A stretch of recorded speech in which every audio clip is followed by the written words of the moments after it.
All right, welcome to Bible class today. Hope you're doing well today.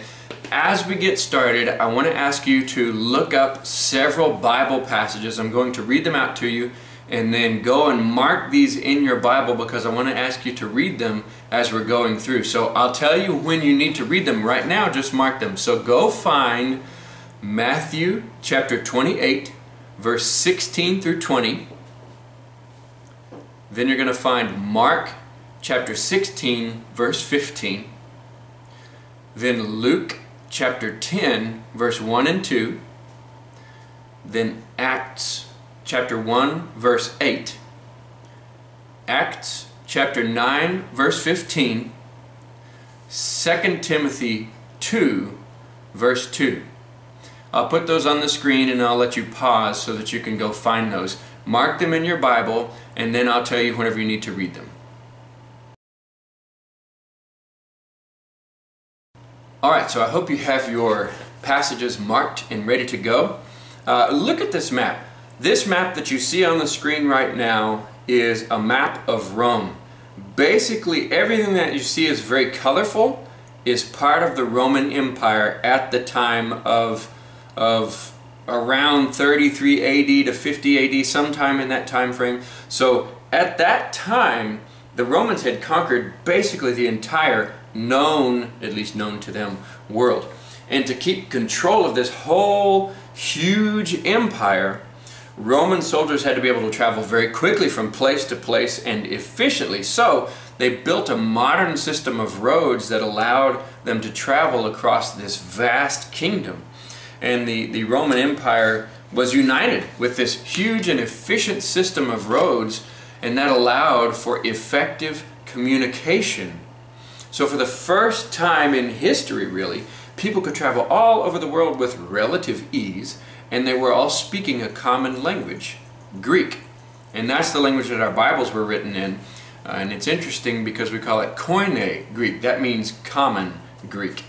So God's plan to tell the entire world about His Son had perfect timing when word could travel everywhere. So let me ask you a question. Do you remember where in the Bible we can find where Jesus told His disciples to carry out this plan to tell the entire world about Himself? Do you know? Let me give you a hint. It's been one of our memory verses for a long time now. We call the Great Commission the task to go and tell the whole world about Jesus. That's Matthew what? 28, right? Matthew 28, 18 through 20. So, here are some of the verses that I just told you about. I want you to go and read Matthew 28, verse 16 through 20. So open your Bible and go ahead and read that one, and then we're going to go on to the next one. So we'll pause there for just a second. Okay, now that you've read Matthew 28, I want you to go read Mark chapter 16, verse 15. Looks kind of similar. Go read that one and then we'll read another one after that. So, was this job, was it reserved only for the 11 disciples? You know, I really don't think so. Let's look at Luke chapter 10, verse 1 and 2. This charge was given to 72 others to go out and preach, and they were sent out on what we call the limited commission. We have the Great Commission, Matthew 28, but this is a limited commission because it was only for a short time. But read that one, Luke chapter 10, verse 1 and 2, and then we'll keep talking. Okay, now, so we see that there's a little bit more broader spectrum to that, but let's look at this. At the beginning of the book of Acts, before Jesus was taken up into heaven, He gave some final instructions. Read Acts chapter 1, verse 8. And then we'll talk a little bit more. So it seems very clear, based on that there's this instruction. Keep going into all the world, but that's not all. Look now down a little bit further in the conversion of Saul to become Paul. Whenever he turned from persecuting the church to being a leader in the church. This comes from Acts chapter 9, verse 15. Now go and read that one.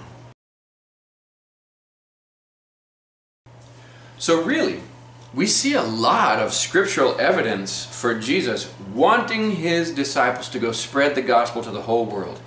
You can even see in one of our other memory verses this importance in spreading the gospel.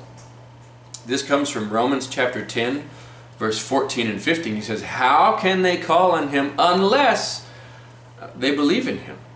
And how can they believe in him unless they hear about him?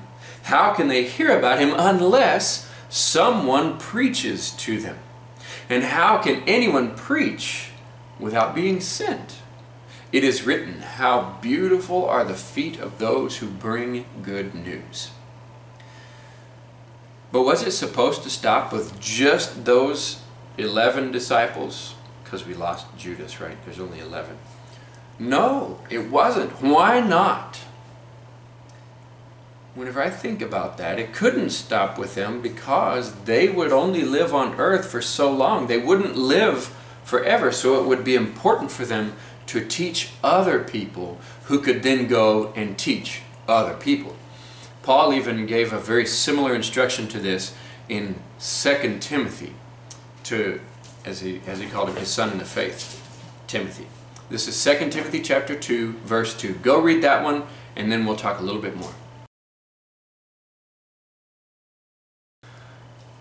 It's safe to say that Jesus wanted generation after generation to continue to teach the good news and preach the gospel, that message of Jesus, so that all men might be saved, not just those that lived in the time of Jesus. So we all have a responsibility now to tell other people about Jesus.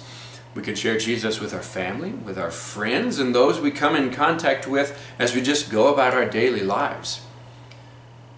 But that's not the extent of sharing the gospel. We also need people who are willing to go and make that their sole job, that they would be like Paul and the other apostles, that their job would be about teaching other people who have not yet heard about Jesus. We call those people missionaries. You've probably heard of them. A missionary is someone who is supported by a church, and then they're sent by that church to go out to a certain area and teach the gospel to those who maybe have not heard. So did you know that at Waterview we have several missionaries that we support? Maybe you can name some of them. You may have seen them come preach on a Sunday. Do you know where their mission field is? So I'm going to list them and tell you, at least these are English-speaking missionaries. We have Evan and Crystal Toracini. They're in Phoenix, Arizona, and they reach out to the Native American people that are there. Frank and Millicent Essien, they live in Ghana. That's I want to say that's in Africa, if I remember correctly. David and Diane Friesen, they work in Camrose, Canada. Kirk and Karen Israel, they're in Castleton, Vermont in the Northeast. Russell and Cheryl DeGiorgio, they're in Pennsylvania in the Northeast. Igor and Natalia Igrev, they are in St. Petersburg, Russia. Dave Osborne, I like talking to Dave, he's from Jamaica. And then Chris and Melinda Miller, they're in New Zealand. Andrew and Kristen Arbuckle, they're actually in Hawaii. So those are some of our English-speaking missionaries that we help support. But today I want to introduce you to one of them, and Wednesday we'll have another one. So we're going to focus on one of those mission points. We're going to learn a little bit about the culture that's there, as well as what it looks like to be a missionary in that place. So we're going to watch this brief video clip from our brother Chris Miller. He's the missionary down in New Zealand. It's fun to listen to him talk with his accent. So he's going to share with us a little bit about what he does down there and what the nation is like down there, and kind of his daily sort of interactions and how he studies with people and what the church is like and some of the different things about New Zealand, because in Texas it's not like New Zealand. It's a little bit different. So watch this video and then we'll come back and talk just a little bit more about that. Hi, I'm Chris Miller from New Zealand, and I'm glad I can do this little video for you. New Zealand's a long way away from Dallas, Texas, and I'll show you where Dallas is. We're up here. If we were to look on there, and you can't see that, but that's where you guys are.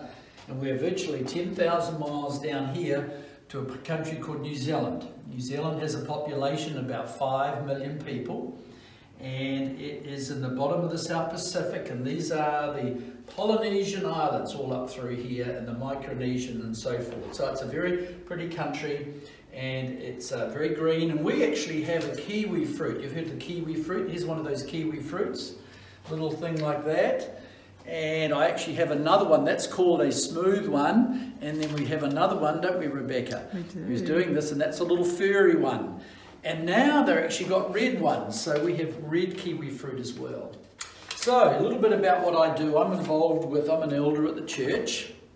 I go to Motai, and presently working there, but my ministry involves a lot of other things. I study with people. We're involved here with the South Pacific Bible College, and this college sends people all over the world. As you can see, this is where they go to, and maybe one day you might like to come to New Zealand and see our beautiful country, but come to this Bible college too, and be able to come through this, because New Zealand is a wonderful, wonderful country. So as I said, I'm involved in Bible studies, I mentor people, I encourage people. I also visit other countries, and I go to Australia. I go off to Melbourne, which is about in here, and I go sometimes up to Brisbane and preach there. Over here in Chile, over here I have a guy that I mentor over there, and he wants me to go to Chile and visit him. I sometimes go up into the Pacific Islands, but that's a little bit of our work, and we're involved with that. We're very, very blessed that you guys are showing some interest in our country. Just remember New Zealand, the kiwi fruit. And so one day you might want to come down here and visit us too. Glad you could listen this morning, and hope your class goes well. God bless you. Bye. Hey, this is Warwick, Michael, Chris, and we've just had a Bible study, and we're glad that you guys could be a part of that for a little bit here. We're living in New Zealand, and we'll share a little bit about that, but yeah, this is some of the work that we're involved with here. We encourage each other and study the Word and study the Bible, and then we go out and encourage others. So we're really blessed that you could join us in that this time. And as you can see, we're in New Zealand. It's a beautiful country, and we have some wonderful people. So God bless you. Thank you. Bye-bye. I just wanted to share someone who's part of our church and is from Thailand, and this is Nit, and she comes from Thailand, and she's over here studying with a view to going back to Thailand or anywhere in the world. We may keep her in New Zealand, we don't know. We like her so much. She cooks Thai food for all the church, and we just love her so much, but she's a great member. She's involved in teaching children from the age of, what age group do you teach?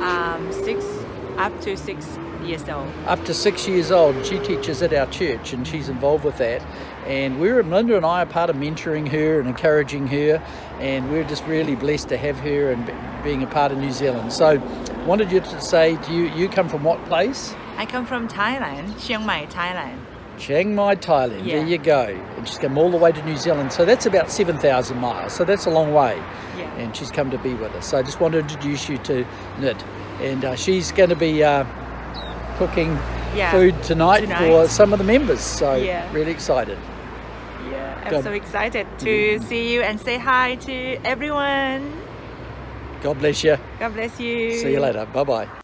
I don't know about you, I think it's kind of neat to get to hear somebody with a neat accent like his just talking about Jesus and talking about what he does and how he spreads the gospel. You could see on that map so many different places from that little place of New Zealand.